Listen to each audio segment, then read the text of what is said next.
the one and only Ahmed Ali. Thank you very much. Can you hear me?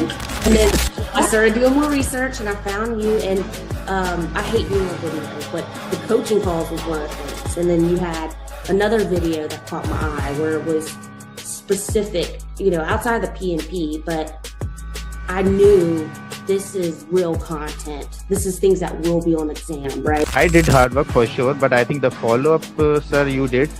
I don't know how you managed to do the follow-up. With one particular student like me, you have hundreds of students. You're just keeping an eye on each of the students. So after my hard work, I can say that the credit goes to you, sir. That is for sure. Hi Amir, good morning. Yes, I cleared the exam. Thank you so much for your support.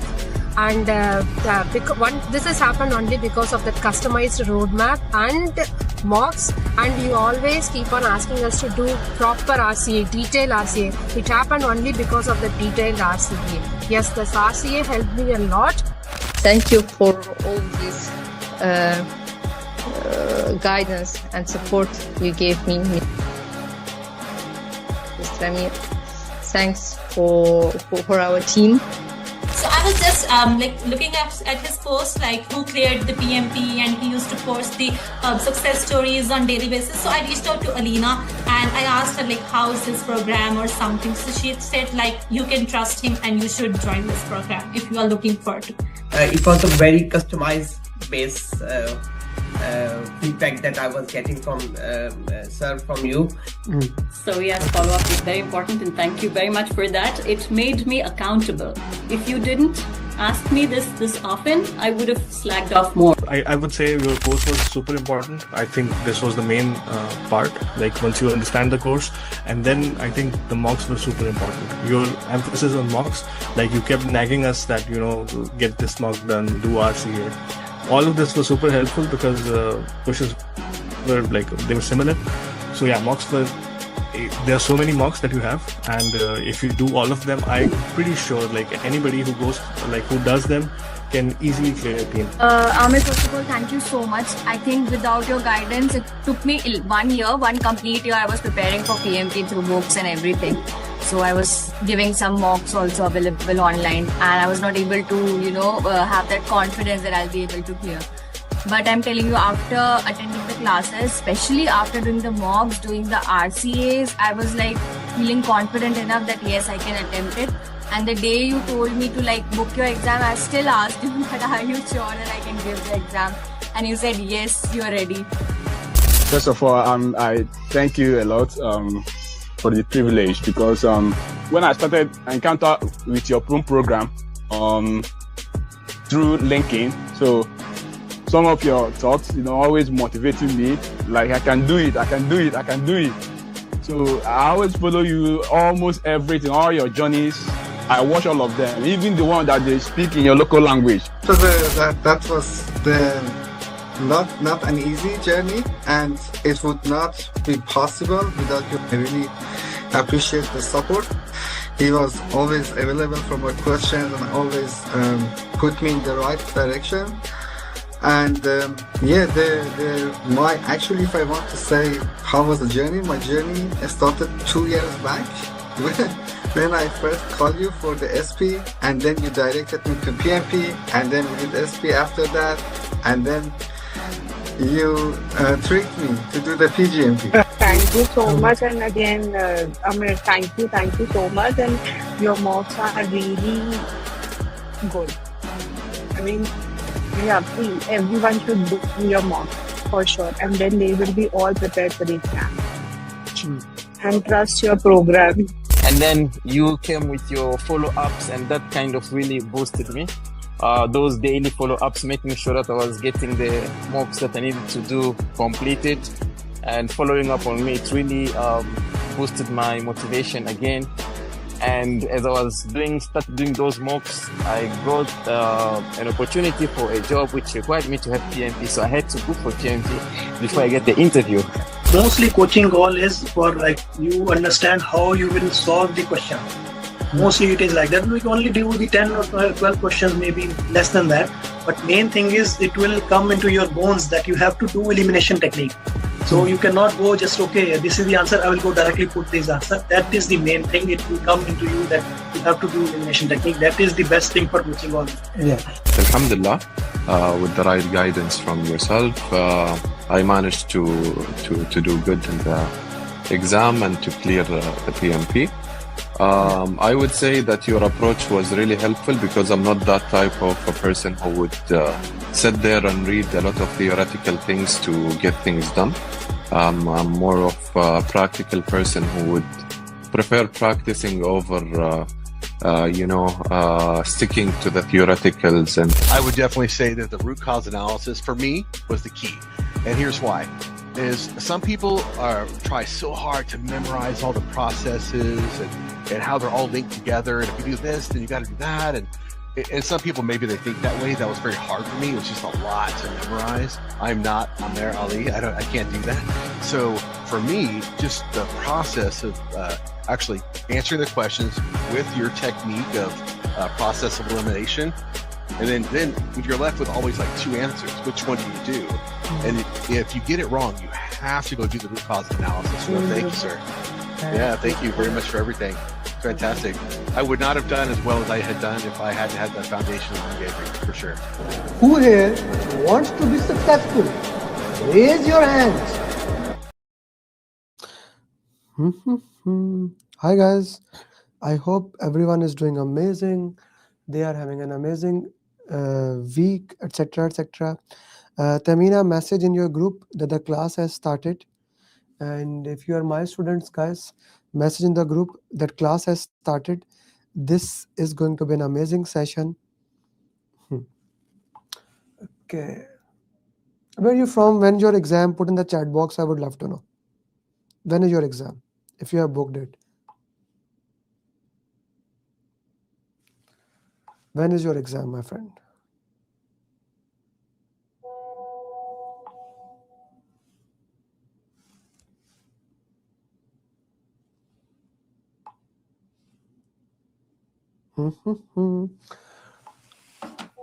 Hi, Amir Ali, sir. How are you? Mehrose is asking.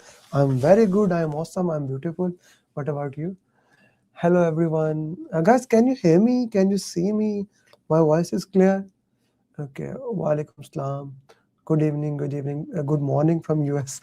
It's like, what's the time here? 11 a.m. Walaikum salam.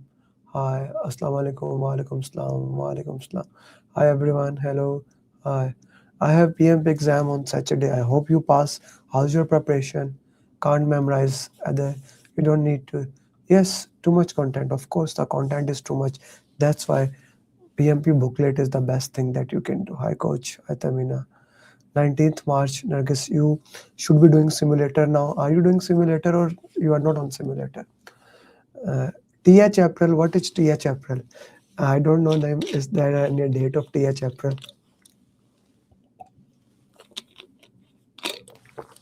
Okay. Muhammad Arslan, he has exam in 8 April in Jeddah. 6th April, book exam on 21st. Okay, 25th of March. 7th February, India, best of luck. Okay, yes, Saf, good to have you. Clear, sir. Yes, yes.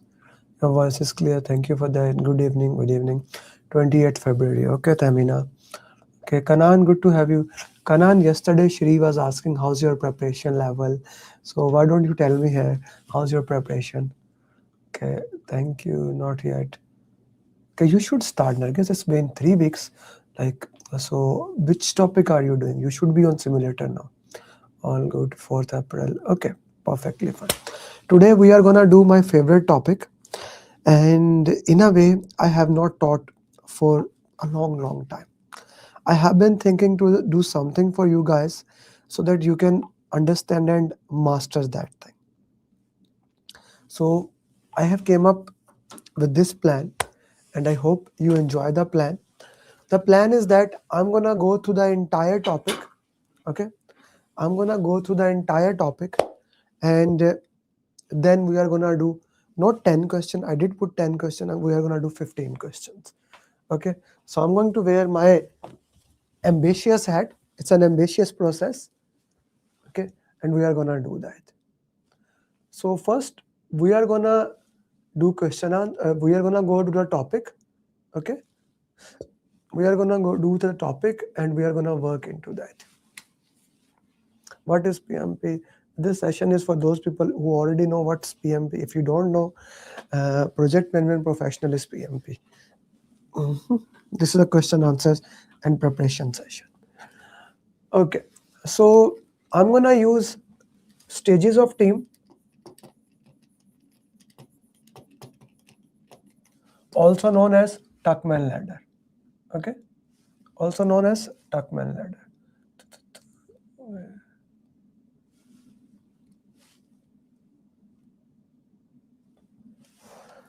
They change the settings.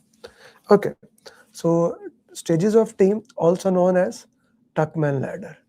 And from that, I'm going to explain the entire team topic, right? And once you know the team topic, then we are gonna solve 15 question answers. So let me put it straightforward. These 15 question answers will not be easy. They will be hard questions. You need to understand those questions in a better way, and then we can work into that way. Okay, Tuckman ladder will have 5 stages, and we will work into that. Through each stage, I will explain each topic, and then we'll work into that. Clear? Everyone is clear? Put yes or no, and it has to be an interactive session. It has to be an interactive session. I need you to put what are the stages of Tuckman ladder. What are the 5 stages of Tuckman ladder? Ashindra, put your message here in the chat box. Okay, not there.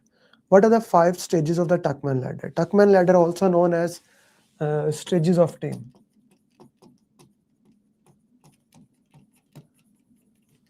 This is Tuckman ladder, or also known as stages of team. What are the 5 stages of Tuckman ladder? Forming, storming, norming, performing, and journeying. Thank you very much for putting into that. By the way, guys, those who are watching, I'm gonna appreciate if you can like it on YouTube so that it can start coming into the algorithm of YouTube. I want more and more people to reach this free content, those who are watching. So please, everyone, I'm gonna request you, like this video wherever you are watching and share it if you can. Okay, please do like that. Okay, perfectly fine.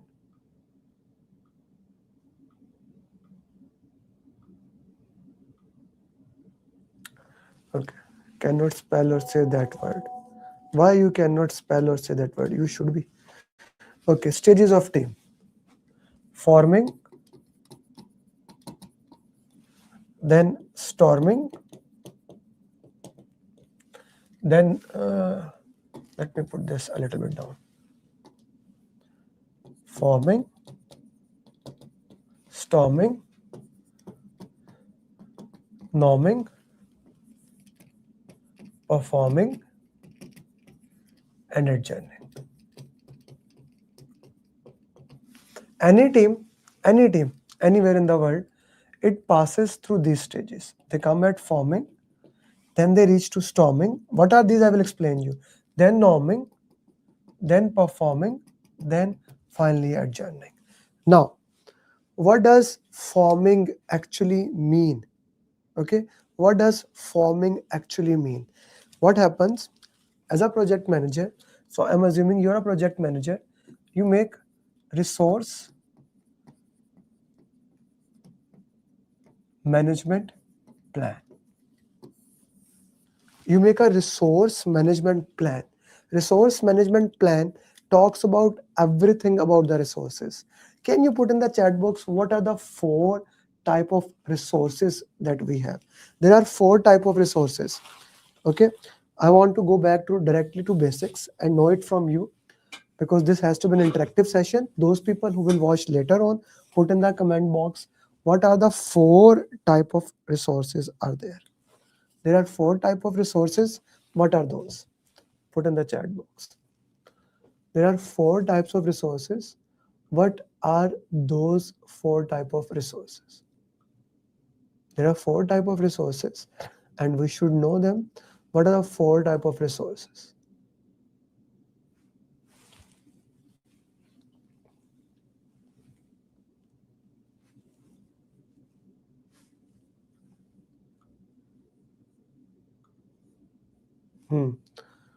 Manpower, machinery, money, material. Okay, all these are 4 type of resources. Good. There are 4 type of resources. Okay. 4M: manpower, machinery, money, and material. Okay, all these are important. I'm not gonna say one is not important, the other is important. All resources are very important, but of course we are human. This becomes the most important resource. Okay, this becomes the most important resource. For money, we have cost management plan. For material, we have quality management plan. Okay, machinery also comes under there. Manpower, it comes under mostly resource management plan, which can be called as staffing management plan. How to manage the people, different type of name can be given to that. Purpose is how do you manage resources. It talks about, if we talk about resource management plan, okay, this is made in the forming stage. When does the resource management plan is made? When do you make a resource management plan? Resource management plan is made in which stage?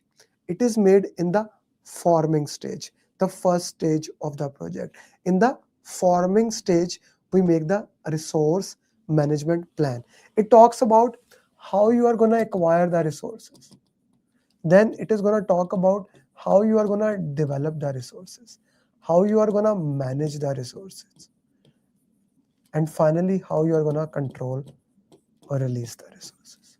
Okay, so in addition to resource, I will explain all these things one by one. How do you acquire the resources, how do you develop them, how do you manage them, and how do you control them.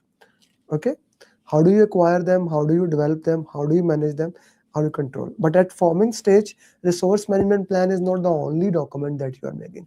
In addition to resource management plan, you are also making here RACI, RAM, resource calendar. Okay, I told you I'm gonna go deep in the team topic. So my goal in this master class, I'm gonna call it master class. In this master class, my goal is to make sure you understand every single thing in the team topic. Okay, if you want me to skip to this, if the majority people says, I'll do that. But I want to go slowly and cover every single thing. Put something in the chat box if you want that or not. And secondly, what does RACI stand for? Who is responsible? Okay, he's a responsible person, he's gonna do that thing. But at the end of the day, who is accountable? Okay, he is responsible. Who is accountable for that thing? That thing actually happened. That thing really happens. We need to go into detail into that. His neck will be on there. If something goes bad, he will be answerable for that. Responsible, accountable. Consult. If I want to ask something and discuss it, discuss, also known as consult. And more of a FYI for your information. So we have RACI, who is responsible for something, who is accountable, whom to consult, whom to inform. Responsible, accountable, consult, inform. All these things are the parallel of that. Okay. Then RAM. Okay, RAM is kind of a subset of RACI that only talks about who is responsible for certain element. This thing has happened. Who is responsible for that? That's it. Nothing more. Okay, who is responsible for that pertinent element? Okay, that's it. Yes, Nafi, resource, all things are happening in planning as a first thing. Forming is the first thing. So resource calendar, RACI, RAM are happening at the forming stage because that's the first stage when people are coming. So I want to put it there. They're happening parallel into that. What is the difference between RACI and RAM? RACIs are detailed. It has responsibility, accountability, consult, inform. Whereas the RAM only has the responsibility part. Who is responsible for that patent thing? Arslan sir, is that clear? Responsibility assignment matrix. Who is responsible for that thing? That's it. Nothing more, nothing that. Who is responsible for that patent element? RAM. Okay. Resource calendar. As the name suggests, calendar, it is when these things will be available. When these things will be available. Okay. When these things will be available, that is resource calendar. Giving you a time thing, giving you actually the date, like when the resources are going to come. So here I'm trying to give you the keywords into that. Like, okay, this keyword, what does that keyword mean? So you should know these keywords. So these keywords can help you along the direction. When you are solving the question answers, these keywords will be your way. Okay, so we are clear about these three documents: RACI, RAM, and resource calendar. Put in the chat box, I am clear.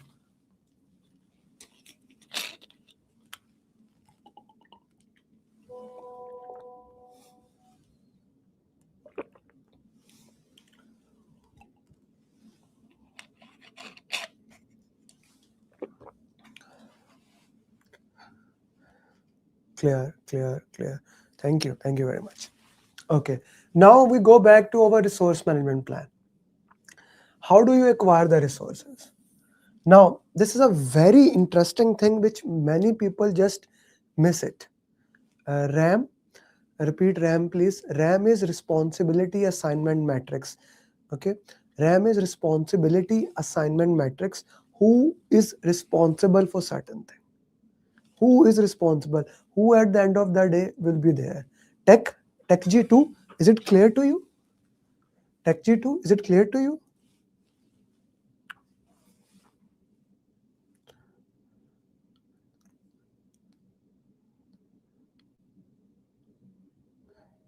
I want to get a confirmation from everyone because I want to take this class slowly. I don't want to hurry anything and anyone to miss anything.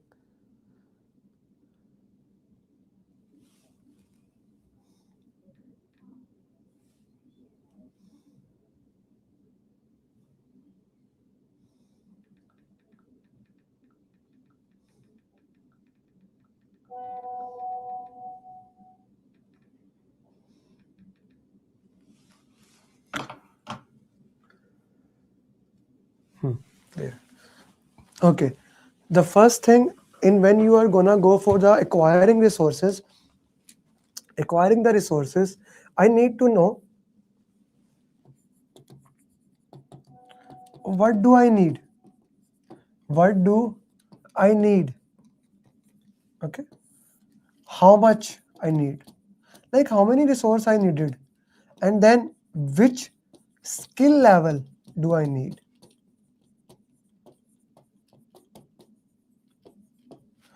What do I need? Right? What do I need? How many resources we need? What will be the skill level we need? Amir sir, does resource calendar have equipment? Yes, of course. Resource calendar, the life of a Pi 6130 will have when there it actually have all the four resources: manpower, machinery, money, material. So it will have when the crane will be available, when these human resources become available. So all those things will be there. The life of a Pi. What do I need? Like, let's say you are doing a Burj Khalifa project. I'm going to ask you, you tell me, because this is an interactive session. What do you think, which type of resources do you need in order to make a Burj Khalifa? Put in the chat box. You are a project manager. You are looking into that. What are the resources do you need to make a Burj Khalifa? Be open. Think about it. Put in the chat box whatever the resources you think. Cranes, good. Let's talk about human resources. For when we are talking about resource topic, we are talking about human resources. Okay, capital, machinery, legal. I'm talking about human resources. Man, what human resources you need? What type of manpower we are needed? Labor. Okay, designers. Okay, who else?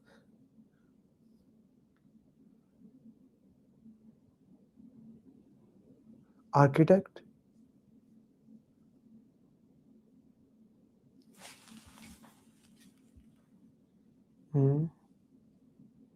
skilled and semi-skilled labor. Okay, what else? Architects, civil engineer, HR, admin. Good, good. So you see all these, like you need drivers. If we just focus on driver, I need drivers. I need crane driver. I need truck driver. I need trawler driver, trailer driver. I need car driver. I need tower crane driver. Even in the cranes, I need tower crane. I need mobile crane. I need crawling crane. And then I also need a crane signal. So all crane operator, all safety engineers, project managers, all the resources that you need, I point out, I identified it. Then what level of skills you need? I need a beginner designer as well as a smart designer. I need some safety engineers. I also need safety manager. I need project engineer, project site engineer, cleaner, all the resources, which type of the resources you have, you need. Okay. Then are all these resources physical or virtual? It's a very important consideration when you are acquiring the resources. When you are acquiring the resources, we need to consider all the type of resources, physical, virtual, and the challenges in those resources. Like what, let's talk about physical resources. What is the benefit of physical resources? And what are the challenges of the virtual resources, of physical resources? Let's first focus on that. And by the way, that is your one topic of exam content outline: challenges of physical resources and challenges of virtual resources. So first, let's go with the physical resources. What are the challenges that you have with the physical resources? If I'm going to get physical resources, what are the challenges we are having here?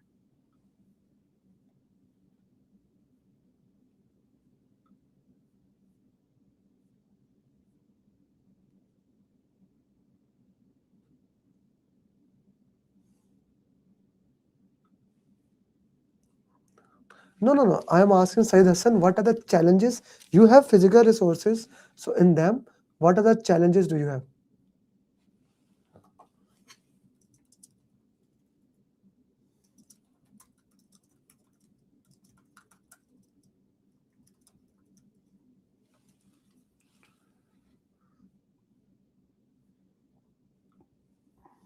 Transportation, maintenance, PPEs, same location availability, PPEs, maintenance, experienced manpower, logistic, food accommodation permit. This is, I like Islam, thank you. Accommodation, food, transportation, food, have to arrange for their food, place of worship, hygiene, safety. Guys, Ramadan is coming. Okay, Ramadan is coming. So in Ramadan, if let's say we have half the population that is gonna fast, that is gonna do most, that they need mosque, they need place to worship, they like, I need to consider that in physical resources. Then if Diwali is coming and we have some Hindu, I need to consider that. Navratri is coming, I need to consider that. I need to have a temple for them. Then if I have Sikh, I need to have a church, all the religious thing, culture thing, I need to consider that. There is a benefit, then there's a challenges, then transportation, food, toilet, all these things, I need to consider that. Welfare facility, all the things. So benefits are there, challenges.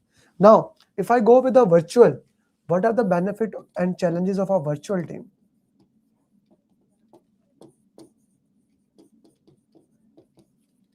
By the way, I did not even consider the visa. I need a visa, I need a passport, right? There's also permissions, of course. What are the challenges of a virtual team, guys? Internet. Benefits of physical. Physical benefit is that you can have a better communication. Benefits of physical is you can do quickly things. Benefits of physical is that we human prefer to have a eye-to-eye contact. We can do things quicker. When you are in physical, you move fast. You can even work extra time. That's physical. Okay.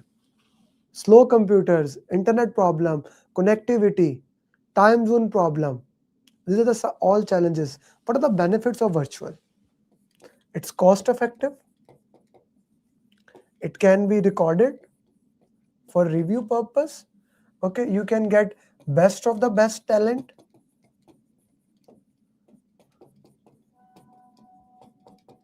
So this is the first consideration.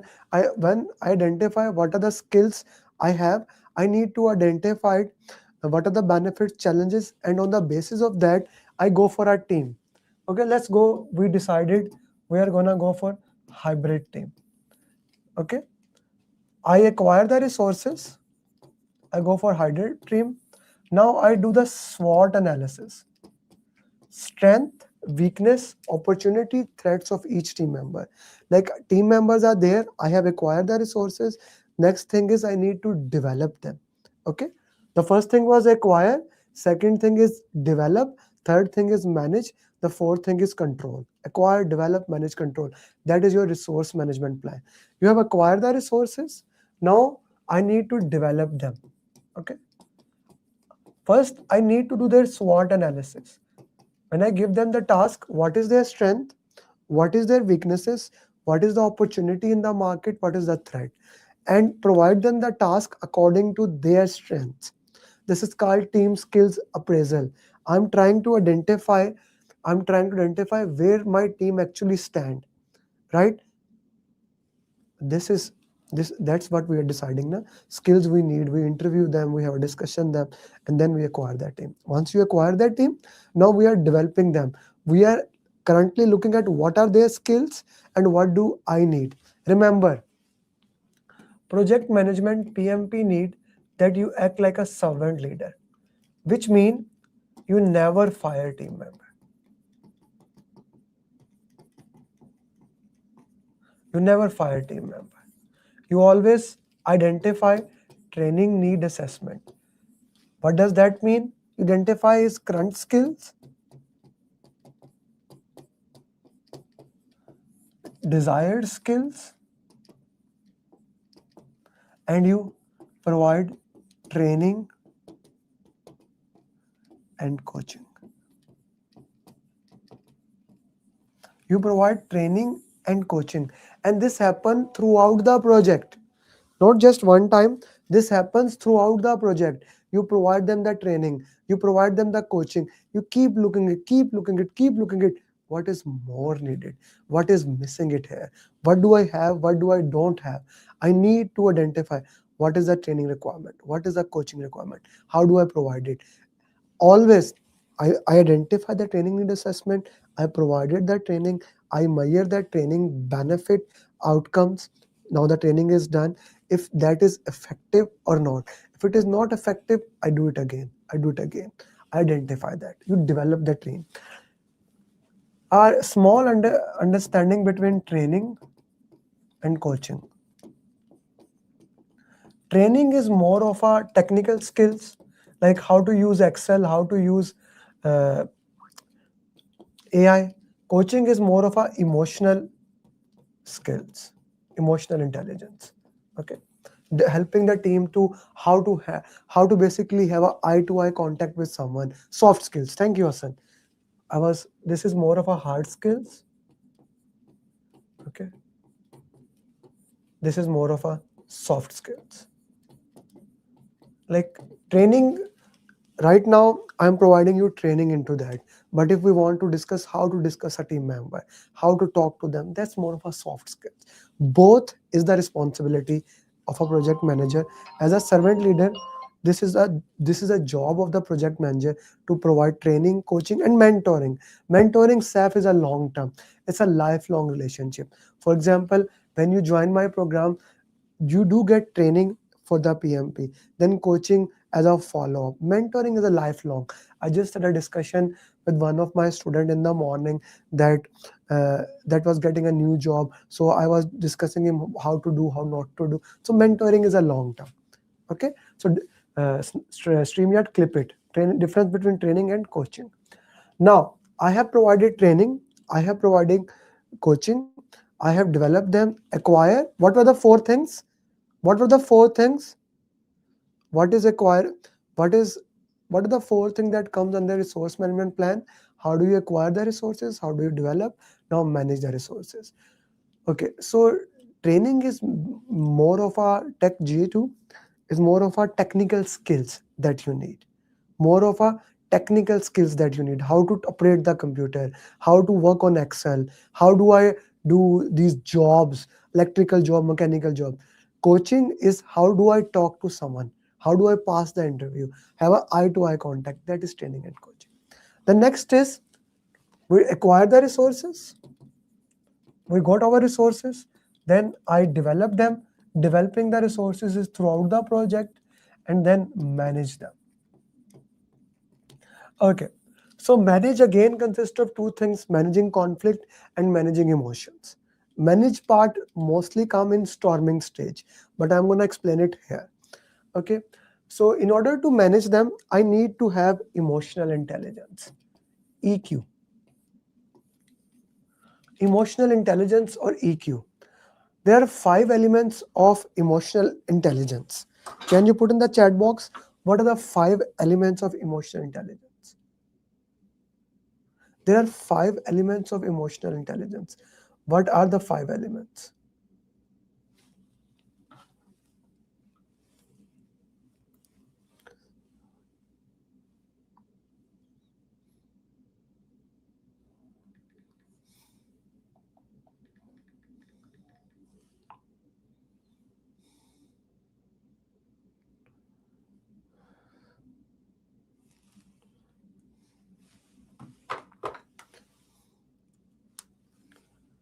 There are 5 elements of emotional intelligence. Okay, self-awareness. For sure.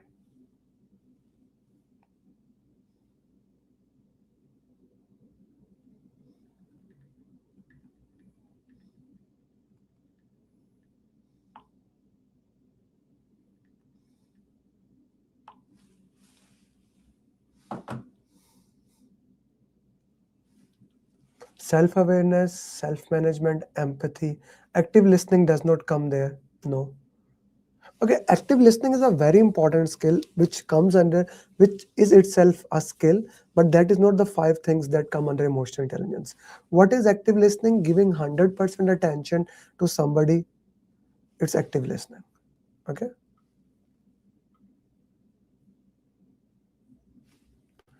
Empathy does come there. No, collaborative.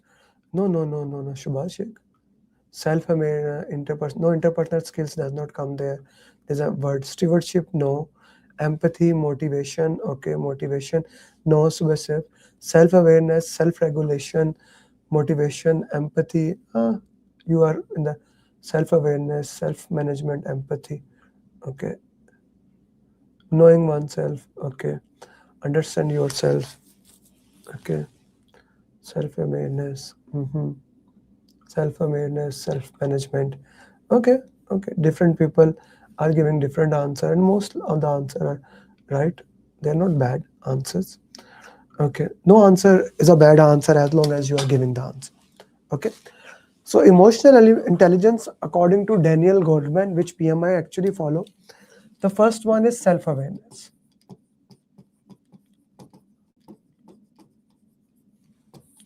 I need to know myself. For example, I want to do this 2-hour session. This will be approximately 2, maybe it goes above, but I will try to make it less than 2. So self-awareness, I need to know myself. If I don't know myself, I cannot do anything. Okay, I need to know if I do any things before this session, if I attend sales call, anything that make my mood off, I cannot give 100% for this session. I prepared for this session. I have made 15 questions. Last night I was working to make this session good. Self-awareness, I need to know myself. When I have that self-awareness, then I can only manage myself. Okay, self-management. I can manage this thing. Self-awareness, self-management. Now I know myself, now I can manage myself. Okay, self-awareness, self-management. Then you see, this is both inward. Inside, you know yourself. Inside, you know yourself. Okay, the next thing is third part, self-awareness, self-management. Now it is social skills. Now that is how to talk to anyone, how to influence anyone, how do you make decision, etc., etc., etc. It comes here, third thing, not the first, not second. And also fourth one, empathy. Okay, empathy also come here.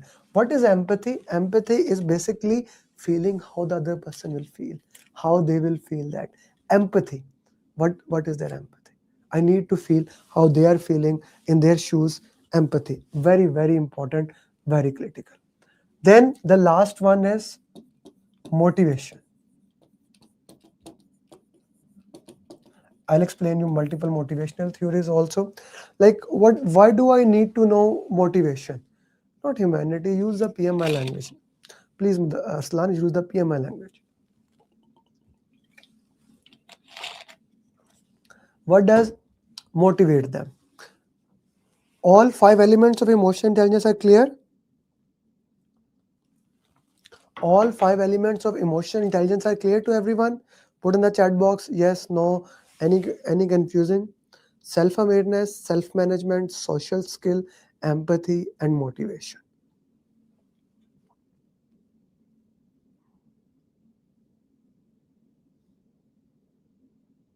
Now we will go to motivational theories. What motivate people is different.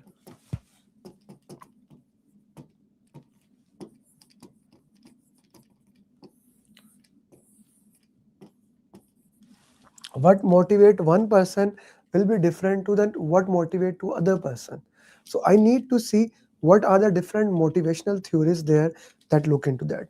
The one of the basic theory of motivation is Maslow hierarchy of need. Maslow hierarchy of need.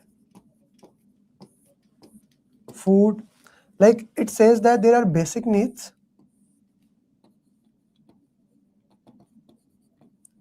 like food, water, shelter, etc., etc. Unless those needs are not filled, I will not move to the other needs. Unless your lower needs are not satisfied, unless your needs of safety, etc., etc., safety comes above it actually, then creativity, self, those things come. Unless your basic needs are not fulfilled, your lower needs are not fulfilled, I will not think about learning PMP. God forbid if earthquakes start happening. Psychological belonging, self-esteem, yes, Sayed, you are 100% right. All these needs like self-belonging, self-actualization, the final is self-actualization, right? This is where you are, all of you are at self-esteem level. I would say level 4, then this is self-actualization. I will not think about self-esteem unless I have eaten food today, unless my kids are safe, unless I know this can add value to me. So Abraham Maslow, one of the most known scientists, he said that we move from lower to upward. Basic needs to up. We move it in this way. Okay, this is the most important motivational theory ever existed. All other motivational theories came from this. Like the next one, Abraham Maslow, give this one. Herzberg took what work he has done. What did Herzberg do? What work he has done? He said he's right, but I want to classify it in a different way. He said there are two things. One is hygiene agent, other is motivating agent.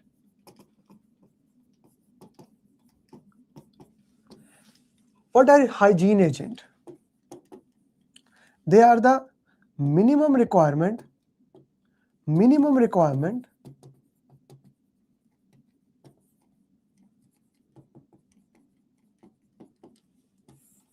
if they are not met, we will be demotivated. They are the minimum requirement. If they are not met, we will be demotivated. But no matter how much you increase it, no matter how much you do it, you will be not motivated to take the action because of these hygiene agents. For example, internet is a good example.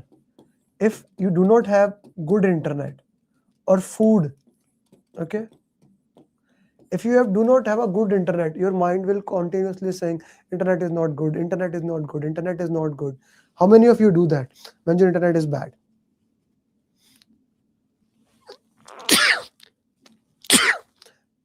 Internet is not good. But when the internet is okay, nobody cares. We are not checking our internet speed every minute to see if the internet is good or not. We do not check that. Okay. Food. If you are hungry, you are thinking about food. But when your stomach is full, probably you are not thinking about food, right? That is hygiene agents. Money, salary. I wouldn't say money. I would say salary. If your salary is less, that it does not meet your minimum requirement. Minimum requirement is your rent. Minimum requirement is your food for days. If it does not fulfill your minimum requirement, you are continuously thinking about the same thing, right? You are continuously thinking about how to get better salary. But once you have a base salary, once your basic needs are fulfilled, you are okay with that.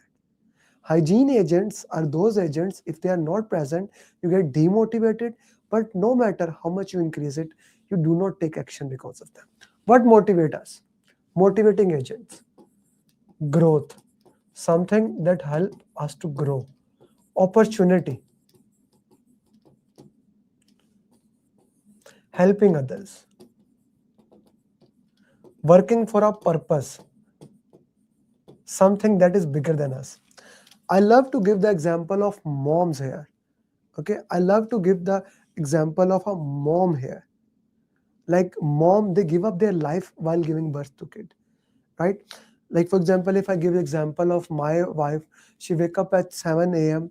and she first make food for children, all those food, then for me, and then she does her job. She's a very high profile program manager, and then all day work. After that, after 5 p.m. she pick up the kid, she drop them to karate, then at 6 we reach, then she make the food, give everybody, till like from 7 till 9 she's working.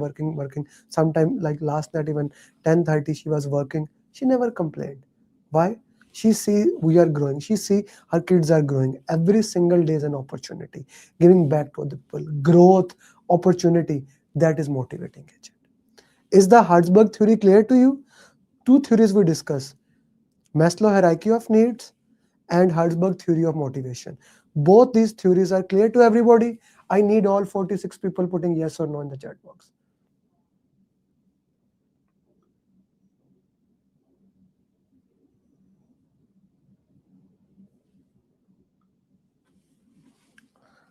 Three people put yes. What about other?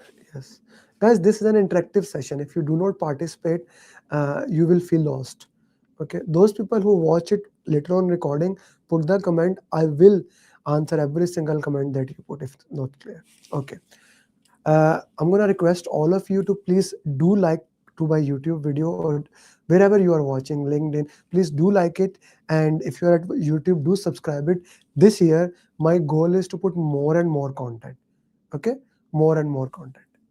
So we just, Hari, I guess you just joined it. We discussed Maslow hierarchy of needs and Herzberg theory of motivation. Okay, next theory in the motivation is Mackland theory. Okay, Mackland theory of motivation. So Mackland said that people are either motivated by power or achievement or affiliation. Okay. By the way, if you did not subscribe to the YouTube before and you just did, please message I just subscribed so that I know you did that. If you did not subscribe before, put in the chat box I just subscribed and liked it. So Mackland said people are either motivated by power, it is the number one element, or achievement, it is the number one element, or affiliation, or a combination of these three. They're either motivated by power, achievement, or affiliation. Okay, power, achievement, or affiliation. One of these things they are motivated by. Which element you are motivated by more? Thank you, Niva Kumar. Thank you, Samar. Thank you, Vijay. Thank you, Explorer. Okay. Which thing you are motivated by? Power, achievement, or affiliation? Or if you are motivated by all these three things, thank you, Tamina. If you are motivated by all these three things, which of these things are you motivated most by? Which of these things are you motivated most by? Power, achievement, or affiliation? No, there is one element that is always more dominant.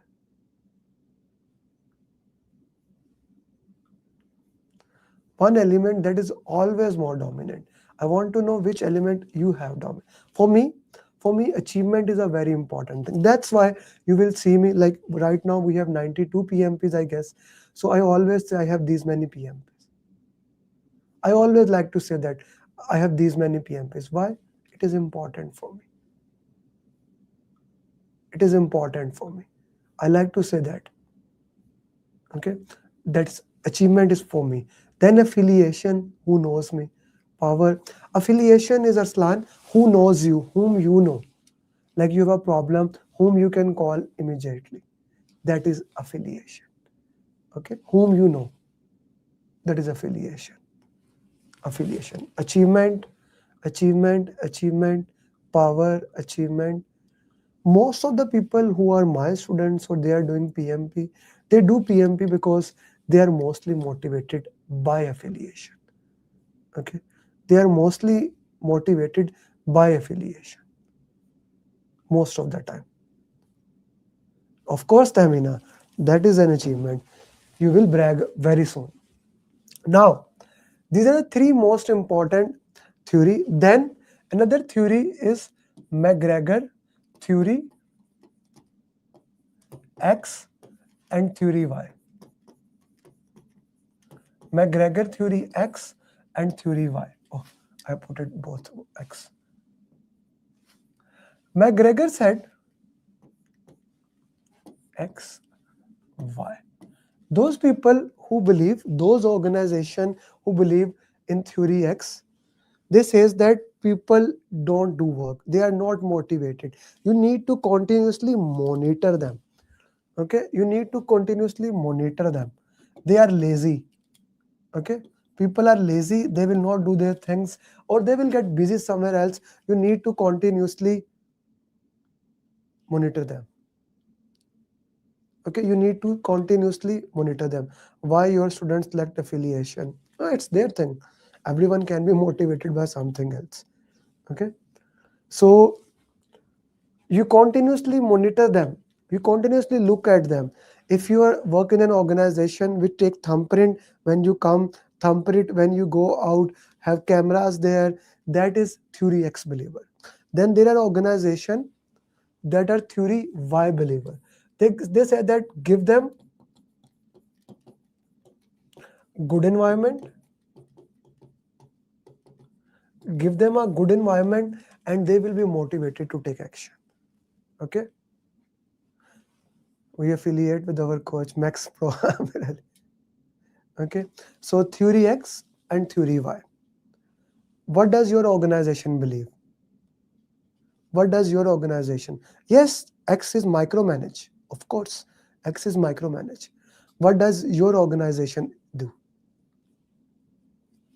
What does your organization believe? What does your organization believe? Theory X, okay. Theory Y, okay. Okay. Now both affiliation is also networking, of course. Nafi, affiliation is also networking. Both are needed. Both are important. Many IT organization, they do theory Y. Many construction organization, they do theory X. Like for example, in my organization, if you are my student, I'm a big believer of theory X. Okay, we do extensive follow-up. We do extensive, as Asghar put, me and my team believe in Theory X. Actually, I believe I made them to do 3X. We do extensive follow-up. We make sure you become certified PMP, daily follow-up, then coaching calls, all these things. Like one of my students from batch 12, this happened last night and in the morning, he was not replying me or Sudha. So his wife is my certified PMP. Okay. His wife is my certified PMP. In the morning, I call his wife and tell him why he's not replying. She said, sir, I'll make sure that he replies from going forward. And he will give exam before Ramadan. So this is Theory X. Do we need to know theory? We don't. That is the difference. Theory, why we give them the task and let them do it themselves. We believe they will do it. Okay. So this is McGregor theory X and Y. We discuss Maslow hierarchy of need. We discuss Herzberg motivational theory. We discuss Mackland theory. We discuss theory X and theory Y. Okay. Then there is a theory, expectancy theory.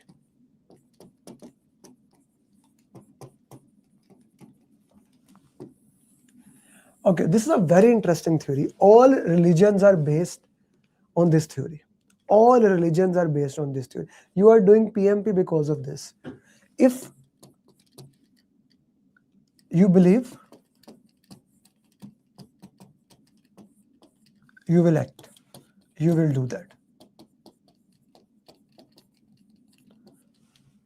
For example, if you believe my program is valuable for you, I'm going to provide you, you will pay $899 or $5,000 for one-to-one. If you believe my program is good for you.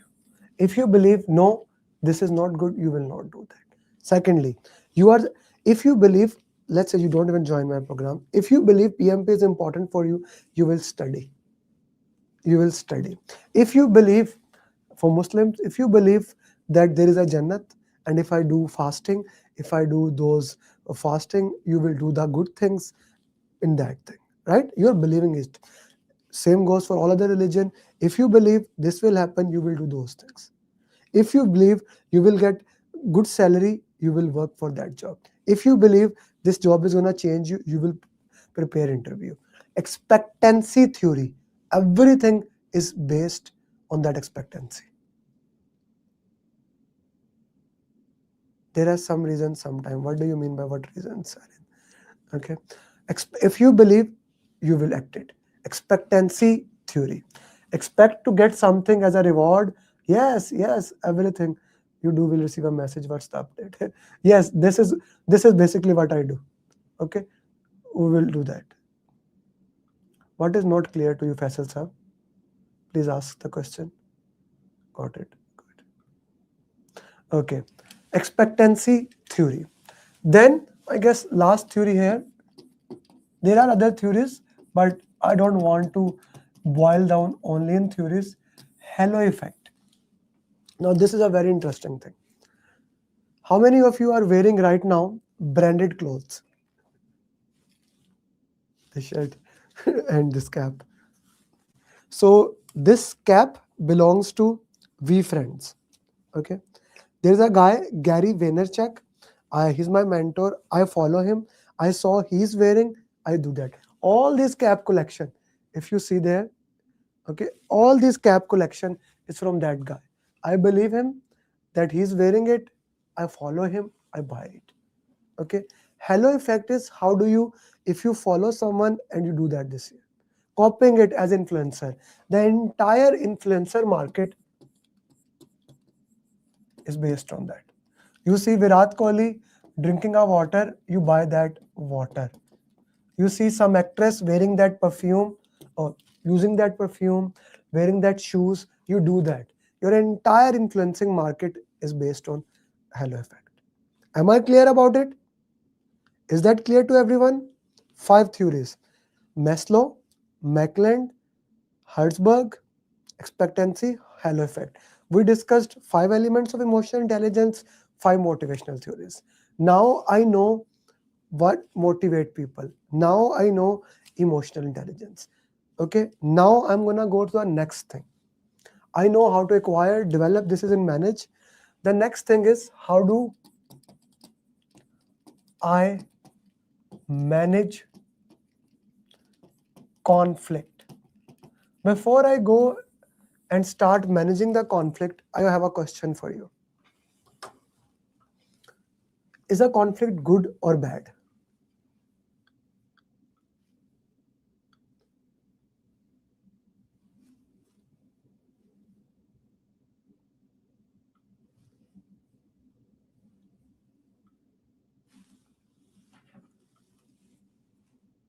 Is a conflict good or bad?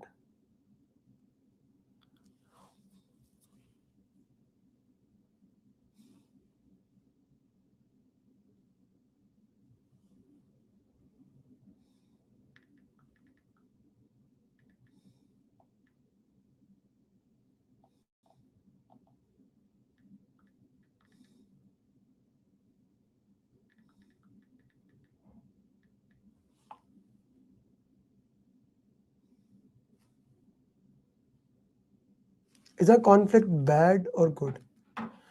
Conflict is neither good nor bad. Conflict is an eventual stage that will happen. There is no way that you will not have a conflict. Okay? There is no way you will not have a conflict. It's about how do you handle the conflict? How do you navigate to the conflict? That is extremely, extremely important. Conflict will happen. That is a natural stage of any project. Okay, it is bad as well as good. It's how you handle it.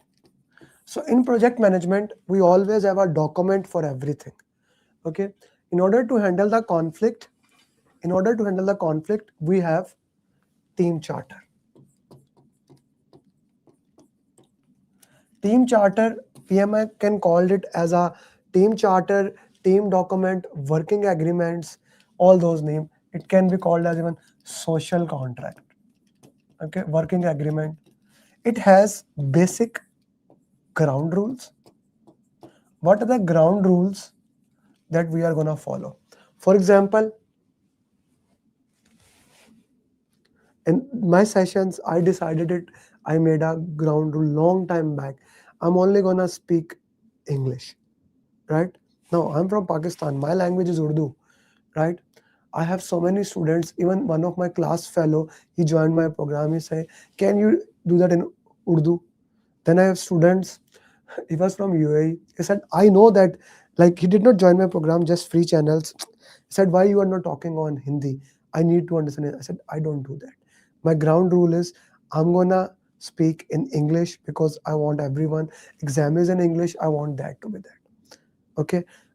In my WhatsApp group, you cannot talk about politics, cricket, sports, religion, nothing. Only PMP. These are my ground rules. You respect everyone.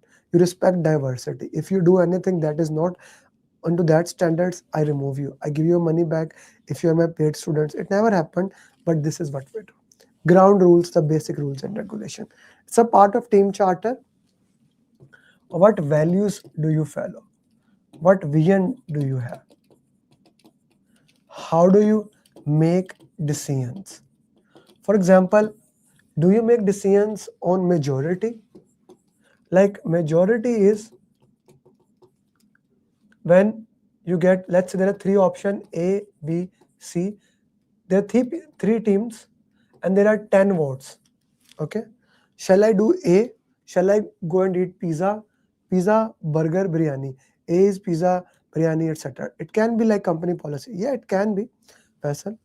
So if 6 people said we do B, you get more than 50%. That is called majority. More than 50%, that is called majority. If you say that no, everyone has to agree, the 100% need to agree, that is called unanimity.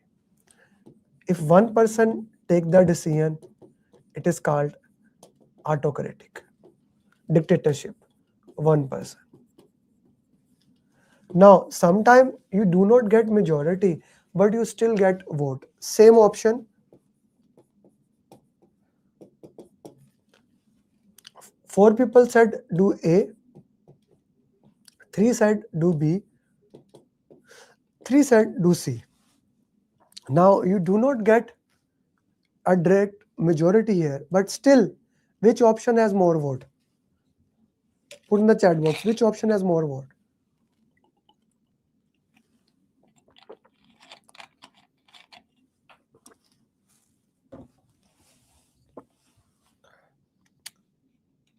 A has more vote. That is called polarity. We will do that. So how do you take decision? Okay, that is basically a ground rules, value, vision, decisions. How do you manage conflict? How do you manage conflicts? Are all the part of team charter and ground rules. Now, when I'm gonna go and manage the conflict, there's a very, very important thing I need to know, and that is at which level the conflict is. There are 5 levels of conflict. You see, today we are talking about 555. There are 5 levels of conflict, right? There are 5 levels of conflict. What are the 5 levels of conflicts? I need to know at what level conflict is before I can jump in and help them. What are the 5 levels of conflict?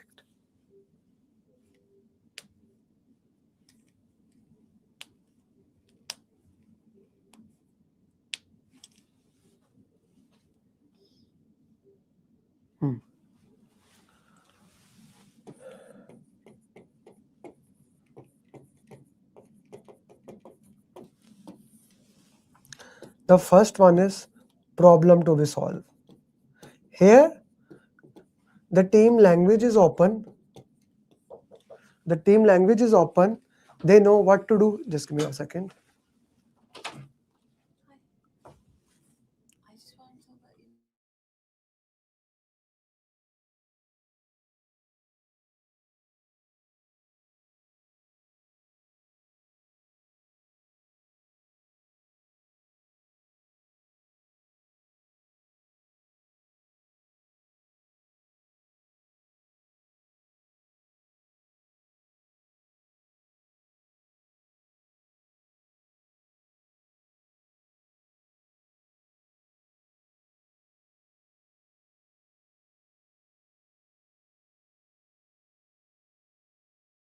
Okay, sorry for that.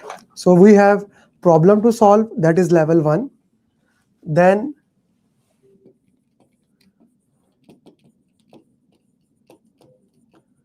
disagreement, then contest, then crusade, then world war. There are 5 levels of conflict. Problem to solve, disagreement, contest. Yeah, actually somebody, Tamina, came to my hall, the office management. They said they want to paint it on weekend. So I was asking which weekend. Problem to solve, disagreement, contest, crusade, world war. There are 5 levels of conflict, right? There are 5 levels of conflict. Problem to solve, disagreement, contest, crusade. Crusade is called fight or flight. So now here the language is open. I'm going to discuss the language level. Language is open. We are discussing at problem. How to solve the problem. There is no problem there. They are discussing here. At this level, project manager should not interfere. No action. You see, they say not doing something is always also doing something. So at this level, project manager does not take part. There is nothing that he should do. He should sit aside, let them do the thing. There is no action whatsoever. Okay, level 1 is clear to everyone. Very important that we try to do always something I should do. Not necessary. Here, just sit aside, let them do the thing. There is no action needed from your side. Disagreement. Now, we move from a problem, that there is a problem. We say that you are wrong. We straightforward put into that, you are wrong. At this level, PM should jump in and try to discuss, de-escalate it, that this is not about him or you, it's about the problem here. So let's go back and discuss the problem here. We move from disagreement to problem back. If it is not, it move to that, it become win-lose. For me to win, you need to lose. Okay? Here, PM needs to jump in, try to set the vision of the project, why we are doing it, so that they know that it's not about them, it's about the project. Okay, it's about the project. Crusade. Here it was individual thinking. Here, very dangerous stage. Here we become group thinking. You people have always done it. Very dangerous stage, because it can lead to world war, it can lead to biggest problem. So here I need to use diplomacy. I need to break down their grouping and see how I can do that. Diplomacy needs to be used. And if does not reach that, finally we reach the world war. Okay, it becomes abusive or physical. Just separate them. There is no solution for them. We need to slow them.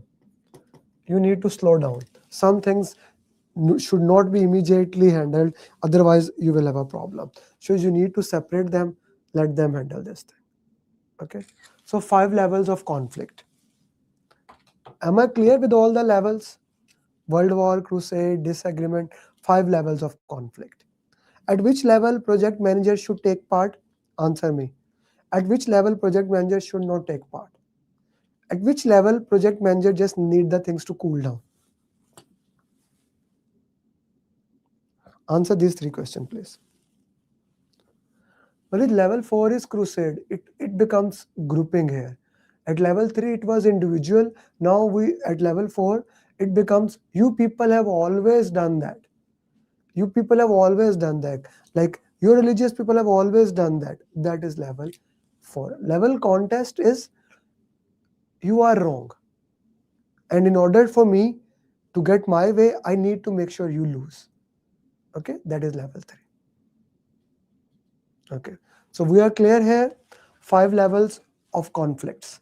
Now, once I know the level, once I know we have ground rules, I go through conflict management techniques.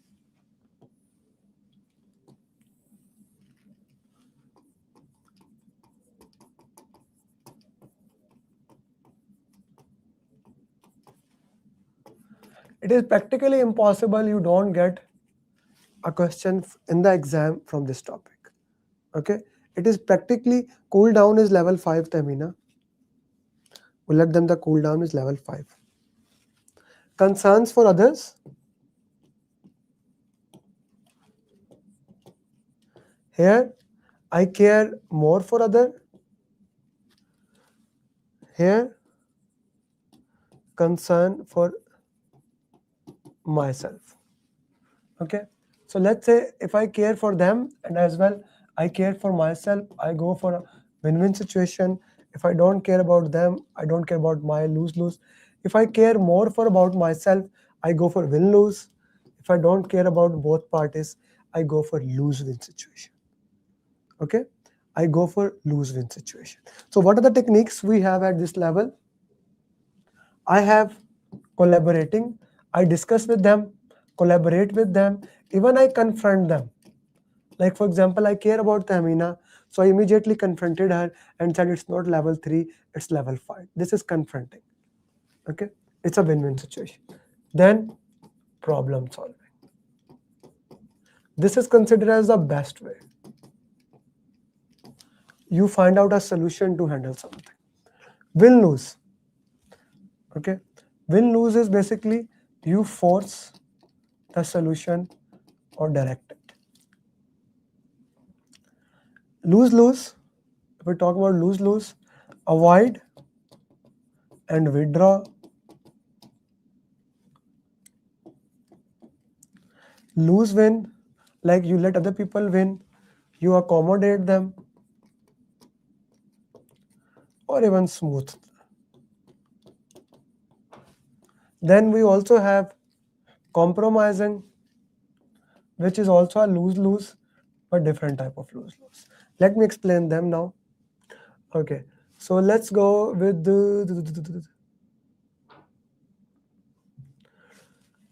when the question says win-win, you get a out of a box solution. Both parties happy. Force, you took a decision here.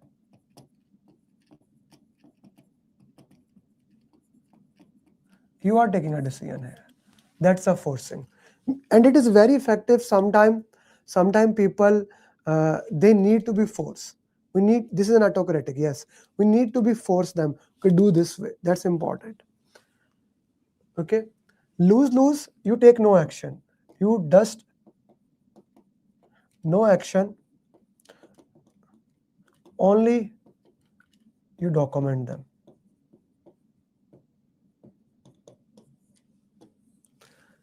Smoothing, you discuss and you delay the problem. You discuss, there's a problem, I understand, I agree with you, we'll do it later. That is a classical example. It is smoothing. Smoothing and avoiding is a different. Avoiding, we do not take any action, only document. Smoothing, we discuss and we delay it. Accommodate, we do it with boss or with wife. You are right. Compromising, both parties give up something.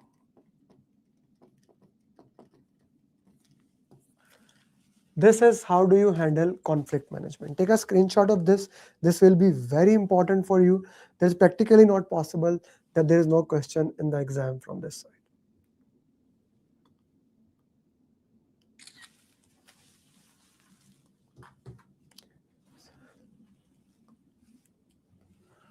Of course, Sudha has to win. She is my facilitator. Okay. This is the bad one. We move from this to this. This is our goal. So this is how you handle the conflict management. Okay. Now, this is the entire team topic. We go back to our beautiful, where is our Tuckman ladder? Huh? We did a lot of things. We go back to our Tuckman ladder. Okay. So what happens at forming? Forming is team is new. If now I make it back.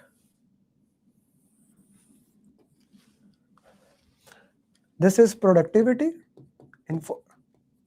and this is time. Okay. So team is new. Here team was new in forming stage. As an individual, they did best, but as an individual, you made resource management plan, RACI, RAM, resource calendar. You gave them what they need to do, how they need to do, and your nature is you are more of a dictator or autocratic. As a project manager, you are in an autocratic nature. They do best as individual. Now we reach to the forming stage. From forming, we move. After some time, every team reach a storming stage. Storming is now we have a conflict. Here I need to act as a PM, as a coach. Need to use active listening, which means listen them what they are truly saying, and use emotional intelligence. Guys, let me tell you this thing. 99% of the time, people don't want that their thing happen. This is interesting. People don't want that their thing happen. They don't want it. What they want that you listen to them. Yes, you heard me right. They don't want that their thing to be happen. They just want you listen to them. So you use active listening, emotional intelligence, and what we just discussed, conflict management techniques here. Project manager act as a coach. Okay. In norming stage, now the team is understanding each other. Okay, they understand habits of each other. Very interesting stage. They are acting like a team. They have accepted leadership of each other, habits of each other, but you still need to understand them. You still need to make sure they are on the right platform. You still need to make sure you guide them, coach them, work with them.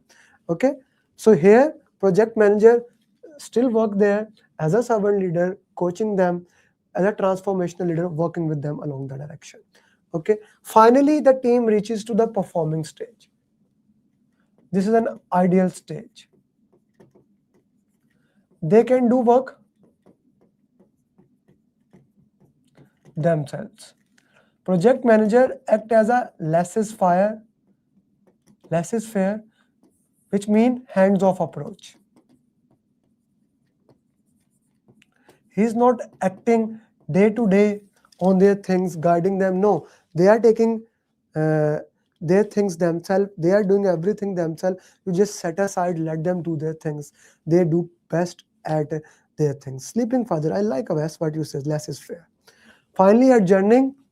Project is over.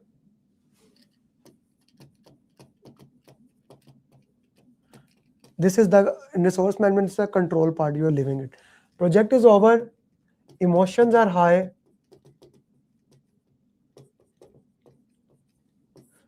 Experience is over. You need to act like a coach and support them. Forming, storming, norming, performing, adjourning. Is it clear to everybody? This is your entire team topic. And if you listen to all the success journeys, I am uploading a lot of success journeys nowadays. Like 90% of the exam after Agile, and we will cover Agile next Thursday, same time. After Agile, this is the most dominant topic. Okay? After Agile, this is the most dominant topic. One thing I kind of skipped it. Throughout the project, you need to act like a servant leader. Servant leader is someone who is always present for the team. He makes sure you get a T-type leader team. You develop your team in a way, even if they were not T-type leader before, they become T-type leader. Who are the T-type leader? Those who have in-depth knowledge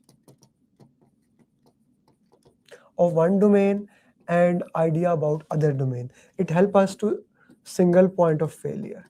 As a servant leader, you train your team member, coach them. You never fire your team. You never fire the team. You make sure the team is on the right platform. You can also be, some project manager can be transactional leaders.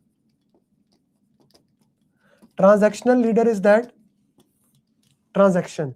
You do that, you get something. Okay? Of course, conflicting kill you. If you do good job, you get your raise. If you don't do good job, you are fired. That is transactional leader. Then you can have a charismatic leader.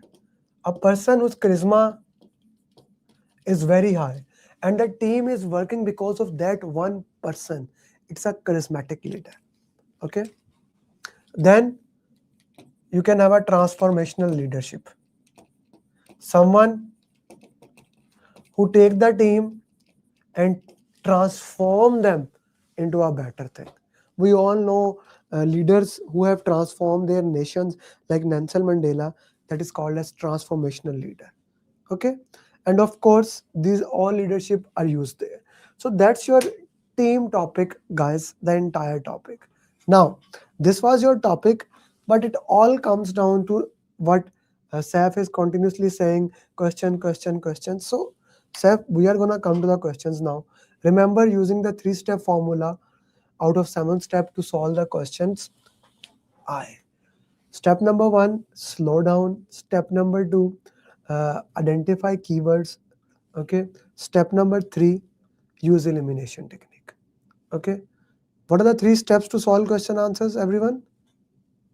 Because now let's, from learning mode, let's go to implementation mode. What are the 3 steps?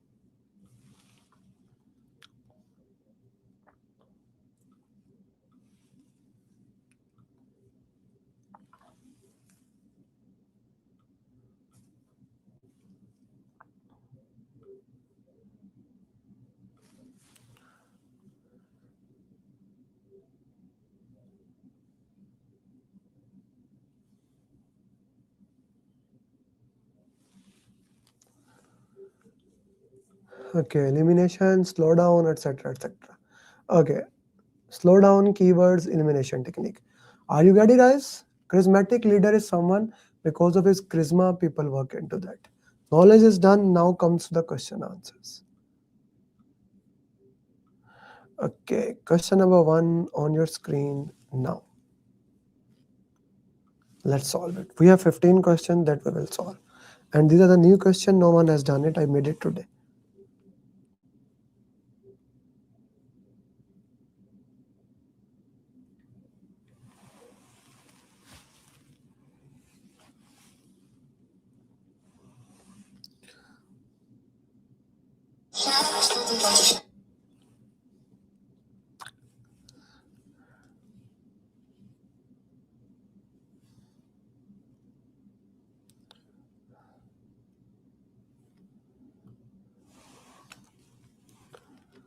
Okay, G, question is in front of you. What's your answer for this one?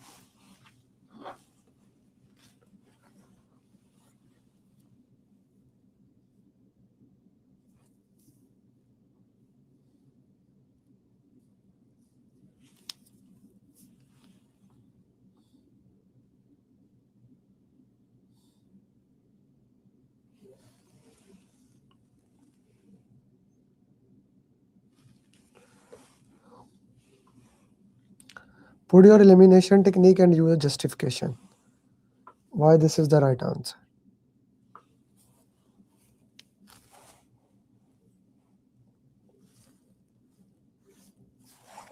So in these question answers, I have highlighted a keyword for you guys. Okay. Normally it will not happen when the question said, what is the next thing you should do? Okay. You are managing a hybrid project with a cross-functional team. During a daily stand-up, two engineers argue openly. One says the other, keep breaking the build. And the conversation turned personal. Privately message you they no longer feel safe and will just do what they are told. Okay. So what should we do? Shall I escalate the behavior? Like, this is not professionalism, but as a project manager, write it down in your notes. I never escalate. Facilitate a conversation, focus on the root cause, working agreement. Take this, write down this line in your notes. This is such a beautiful line written. I always facilitate, I always prefer a conversation and try to identify on root cause and reinforce that too. I'm not going to replace anyone. I'm not going to ask that. So B is such a beautiful option. Not only this gives the answer for this, it gives you a framework. Whenever you are solving question answer, always facilitate and work between the team members. Okay, clear?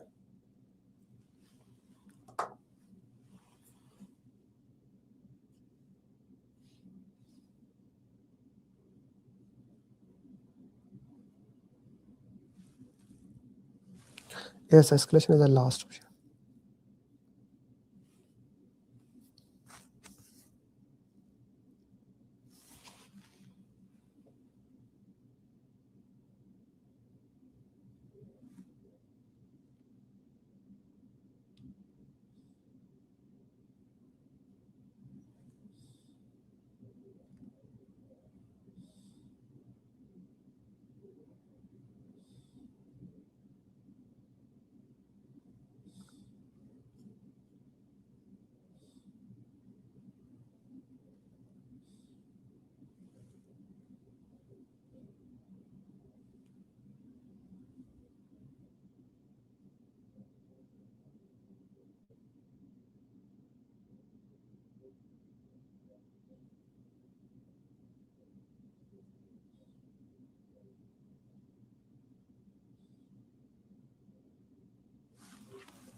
Eliminate A, B, A, B, replacing a resource without.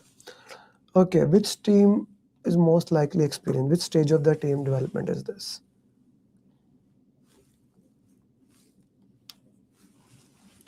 Cross-functional team means T-type leaders, Samar.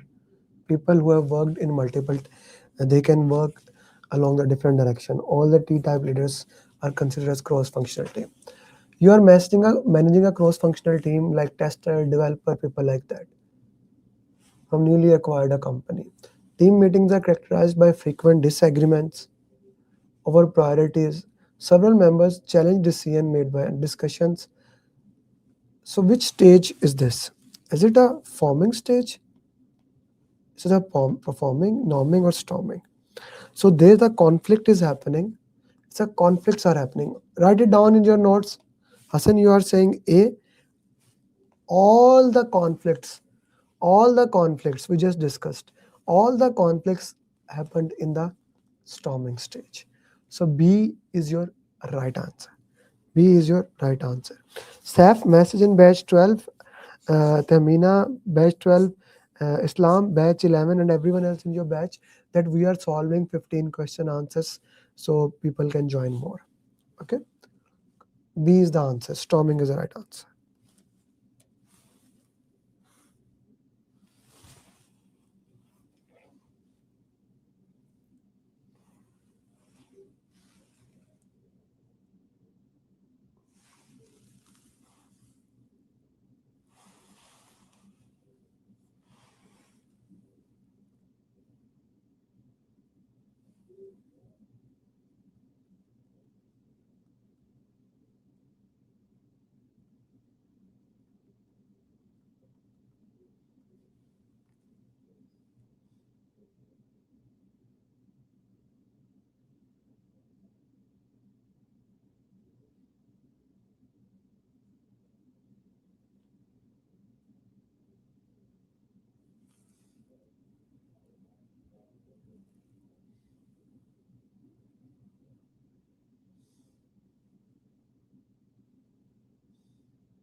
Okay, so what should you do best? Be very careful. We have a question, what should you do next? Now, what should you do best? You are managing a complex project involving multiple functional teams. Recently, tasks are being duplicated by team members while other activities are being missed. Several team members state they're unclear who is expected to make decision, who is expected to execute the work. Now, this is becoming a confusion. What should you do? Update the schedule to clarify ownership. Does the schedule have the ownership? Conduct a team building. Okay, but is that will it solve the problem? Okay, escalation is never the answer. So that's why I explained you RAM and RACI.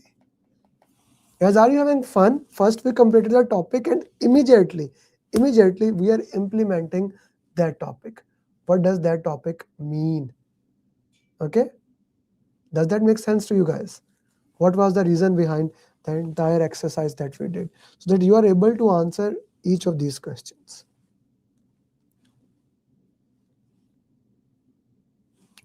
If we get both option RAM and RACI, then RACI would be the best answer. Next question.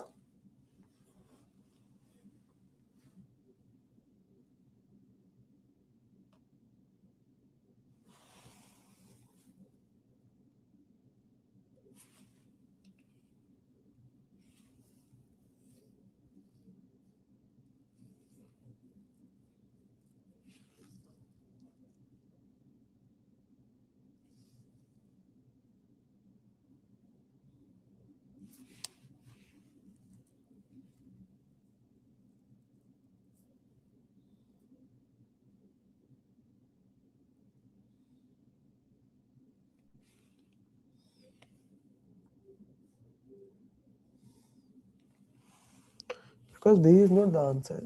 It talked about the responsibility.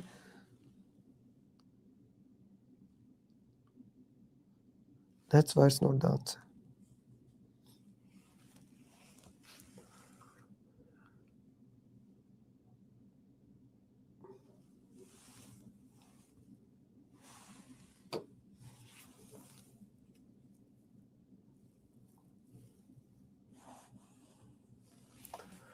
You are managing a project with team members assigned from multiple departments across different regions.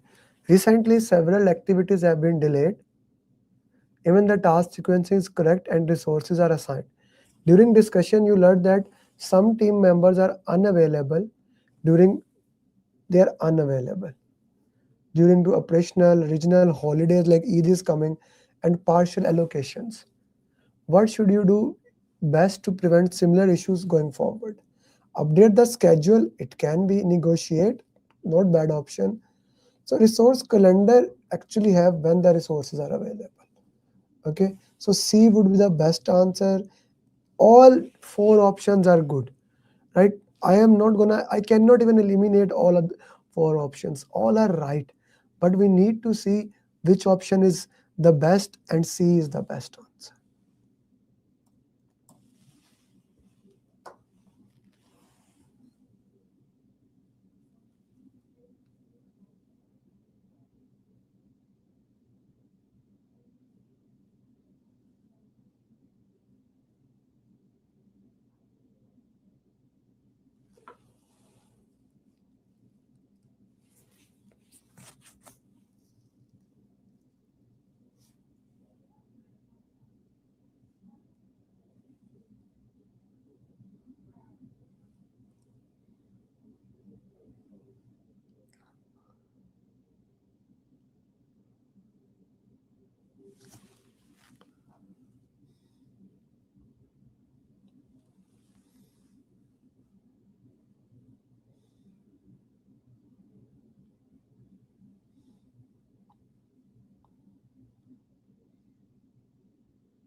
What should you do first? Last line is always important.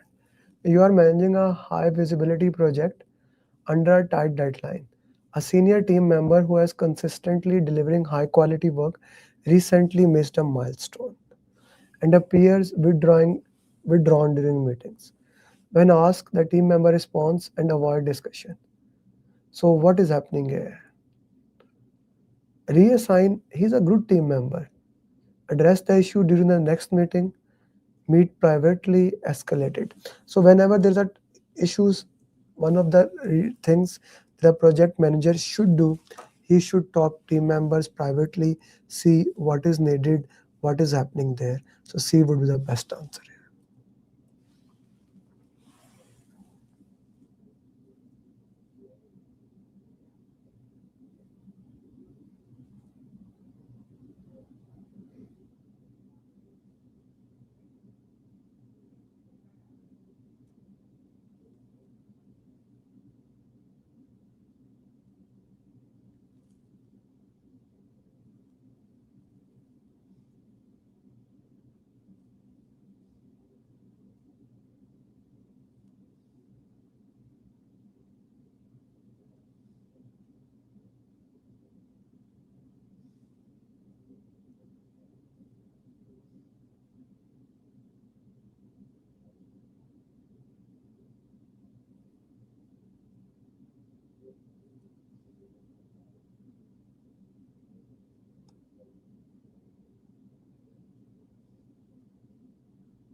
You are leading a cultural diverse project team. During a planning workshop, a team member openly disagrees with your approach. After the session, same team member avoids eye contact and stopped contributing. The stakeholder later comments that the team appeared unsettled. What should you do? Correct the behavior, discuss expectations and decision making, escalate, document the incident. Guys, why not D? I want to know why not D. I see you can putting B as an answer, but why not D?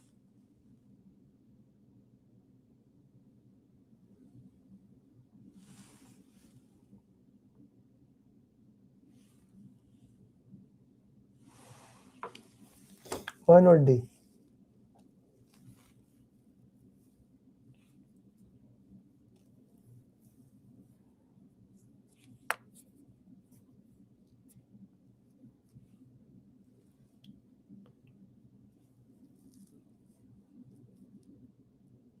Yes, I like what Saf said.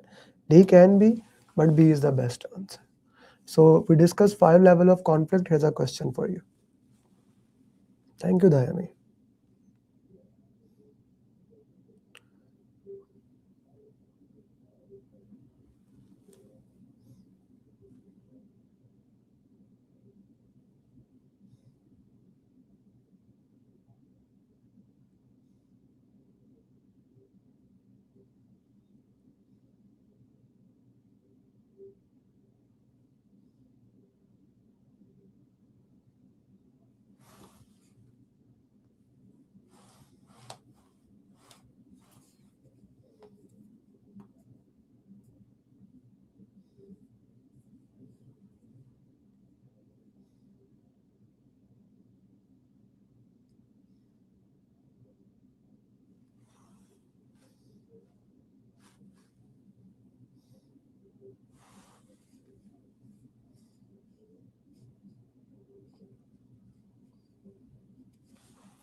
Could be level 5.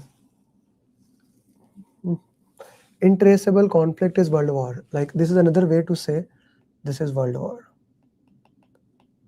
Another way of saying. Another author. You are managing a project team. Fight or flight.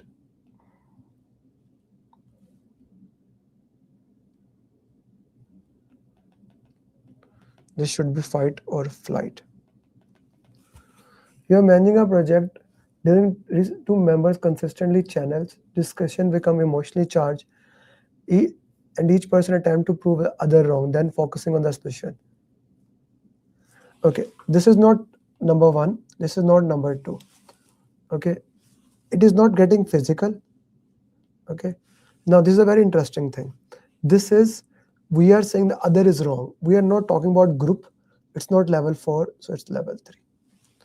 Am I making sense to everyone?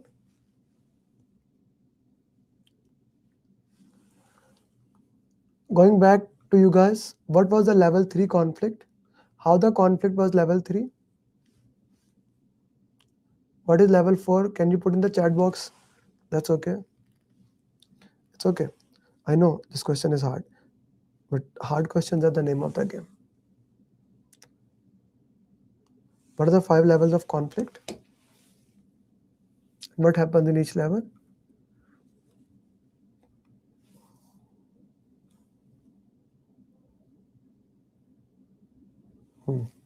Good. Okay, let's go to the next question.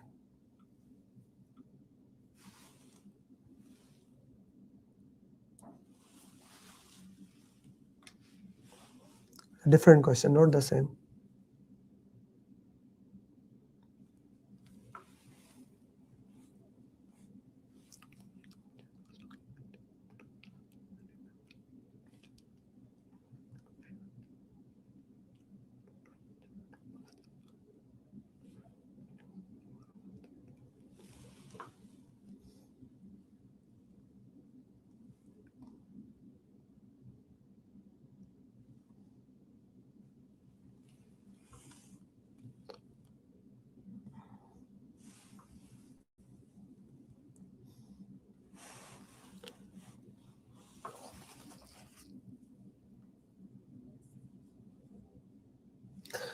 So why I added this question?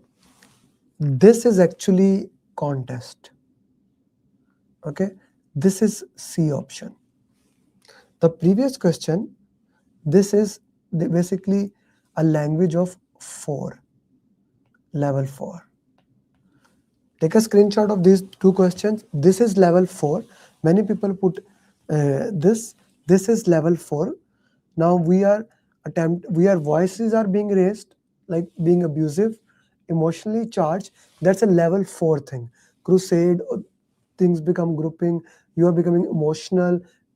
Okay, that is basically level 4. This is level 3. Now we are defending each other's. Okay, now we're defending position. We are trying to make them wrong. Is that clear to everyone? Question 7 is level 4. Question 8 is level 3. That's a good question actually.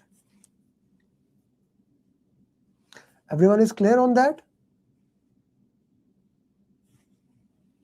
Disagreement is very small wording. Okay, please put yes or no into that. Okay, thank you. Let's go to the conflict management then.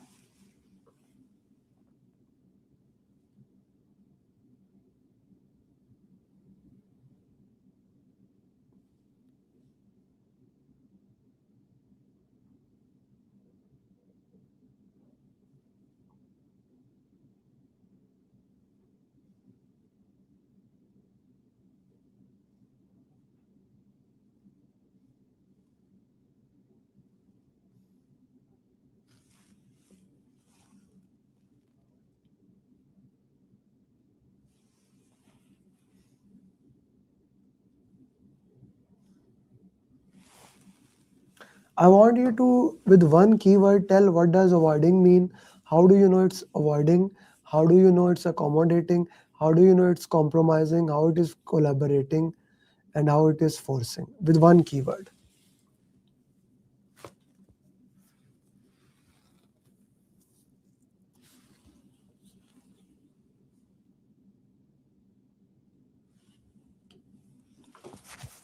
With one keyword, I need your answer. Okay, avoiding is that you don't do anything. Accommodating is lose win, agree what other person is saying. Forcing, you took the decision. Compromising, both parties give up. Collaborating, you discuss and find a best solution. You are managing a project team experiencing ongoing disagreement between two senior specialists. Each believes that their technical approach is superior and has been attempting to influence decision during meetings. The conflict has started delaying decision. Both individuals remain professional and focused. You want to, while preserving long-term working, the final decision. So this is the classical example of you are collaborating into that. Okay. So you remain on the project outcomes. You did not do anything bad. So that is a classical example of collaborating. Okay. Now this question I specifically put so that you can understand how each question is different into that.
Okay,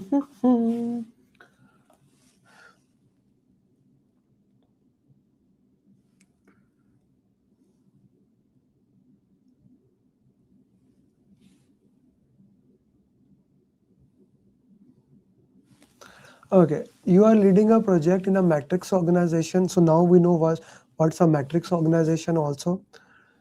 Two experienced team members from different functions disagree on technical approach.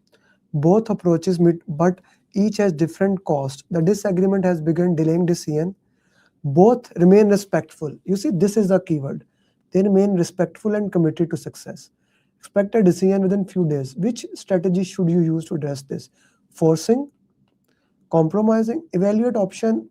This is always the best option. So C is the best answer. Guys, take a screenshot of this question. This actually gives you forcing, why we use forcing, why we use compromising, why we use collaborating, avoiding, and accommodating. Very good question by me. Another conflict management question. It is that important that this is the third question on it.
A, B, A, B, B, B. Okay, you are managing a project. Two team leads disagree how to allocate resources. One approach reduces short-term risk while the other improves. The disagreement has both team members lead to critical must continue. What is the best conflict in this force? Okay, compromise, collaborate, avoid, accommodate. You see, the disagreement has escalated to debates during meeting and a decision required immediately to prevent scheduled display. This is that. Forcing can be, they are critical, but if you force it, one-sided situation. Collaborate, this will let, it cannot work. Avoid, cannot do. Accommodate, we cannot do that. So the only option left is compromise. Both parties give up something and then we reach the solution. Compromise is the best case here. I cannot force it. Faisal, schedule is priority, but the question says both are critical. Okay, both are critical. Summer, I cannot accommodate that because I need to do that. I need to take that decision. I cannot collaborate and I cannot avoid it. I am left with only compromise.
A is the right answer, and I see majority people give the same answer.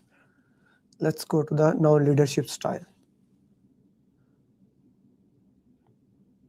Guys, how is the today's question answer session?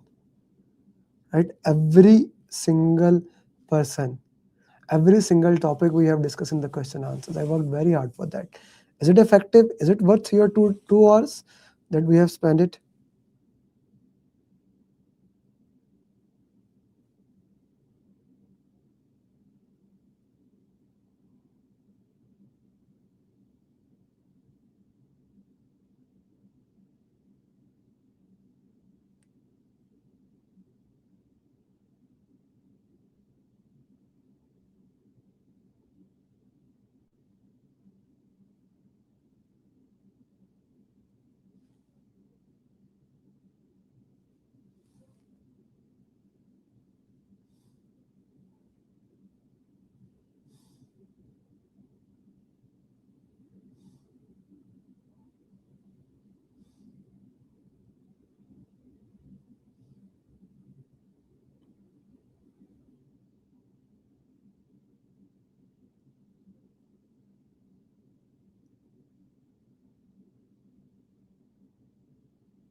Okay, you are managing a project team composed of highly skilled professionals.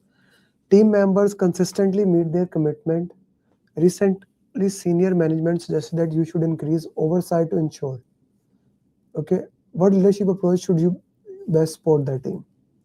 Okay, so you are managing it. They are highly with strong expert. Team member consistently meet their resolve issues and collaborate without requiring. They don't need it.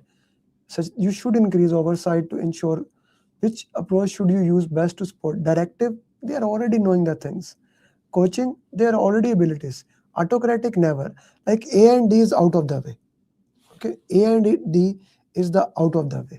The only thing is they are already working. If you disturb them, that will destroy the entire thing. Very important question.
B or C. Haribal, sir, you need to answer one. You are managing a globally distributed virtual team working across multiple. Team members are competent, have increased due to limited face-to-face. Some team members face disconnected. So they straightforward, no directive, they need coaching. They need working into this way. B is the right answer. Not B or C, straightforward B. Guys, still many people have not liked the video. I'm gonna request you, please do like the video so that even when the class is over, it can come into the algorithm of YouTube.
Still not everyone has liked the video.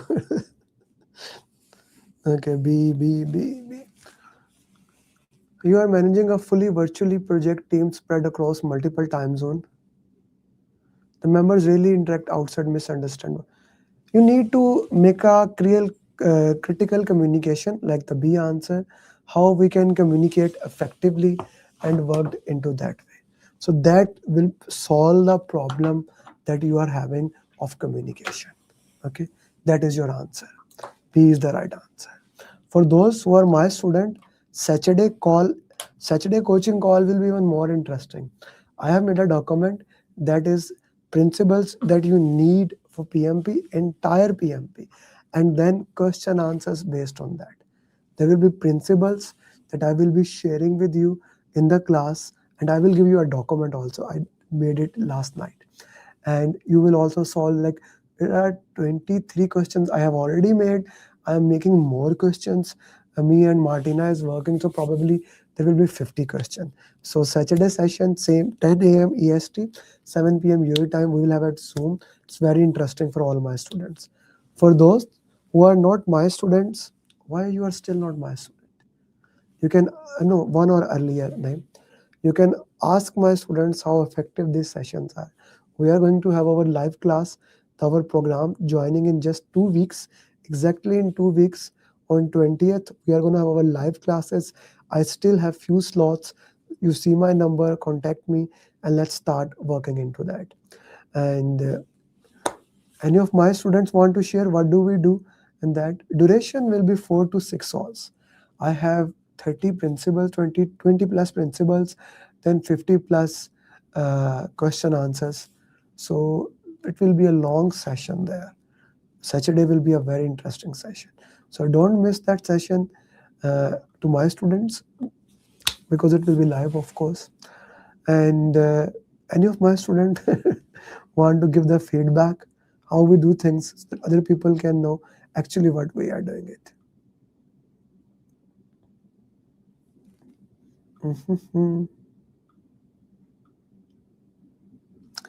Okay, guys, with that, see you in the next class on Sunday, and I'll make sure you become PMP.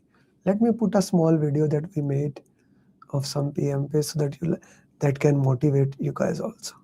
The first PMP with us, Kirti, Ahmed, Abdullah, Adil, Ahmad, Ishtiyaq, Alhamdulillah, Mehtab, Taif, Awais, Rama, Sayyid, Suhail, Archana, Shahil, Princy, David, Nida, Binsi, Tahreem, Satya, Neetu, Mazhar, Hossein, Maya, Abdurrahman, Vladimir, Fatima, Matiullah, Anand, Arib, Alina, Ali, Hassan, Ahmed, Amir, Aisha, Ashok, Arfan, Mohit, Samita, Lindsay, Farid, Minu, Shahid, Faisal, Vigneshwar, Vignesh, Kunal, Bilal, Manas, Akhtar, Jawad, Hasnain, Kamran, Harun, Sayyid Ghazanfar, Ankur, Yani, Ayman, Om Prakash, Usman, Risor, Prem, Harpreet Kaur, Faisal, Amir, Vishal, Yaref, Om Prakash, Sharan, Sanan, Gopal, Usman, Bala, Milan, Lavina, Zafavita, Kira, Usama, Umar, Sweta, Sheikh Shafi, Ram, Rakesh, Kaisar, Nimra, Nazish, Munib, Zahid, Darab, Duat, Jim, Jangir, Imran, Ibrahim, Bilal, Abdul, Mateen Iqbal, Wasim, Basma, Dania, Ram, Sudha, Neil, Venkat, Asad, Shabaz, Vikas, Reed, Laren, Sadnan, Ankit, Abhishek, Raisa, Saeed, Maheen, Rajiv, Wahideen, Jangir, Salman, Aslam, Asma, Pepple, Sayyid Solat, Hashim,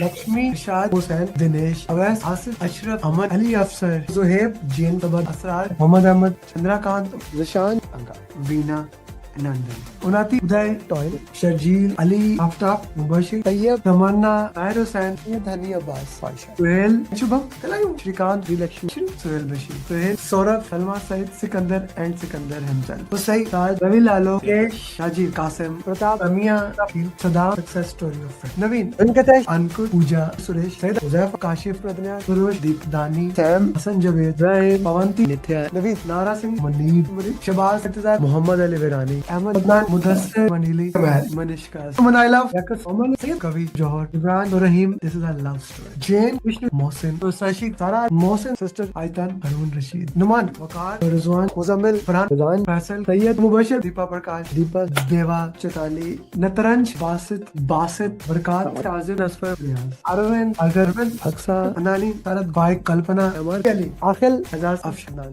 Adil, Smad, Rashi, Kudrat, Sudha, Ra, Priya, and Vanita. Shamim. Here we have PMP number 883 of 2025, Abdul Hamid from Canada.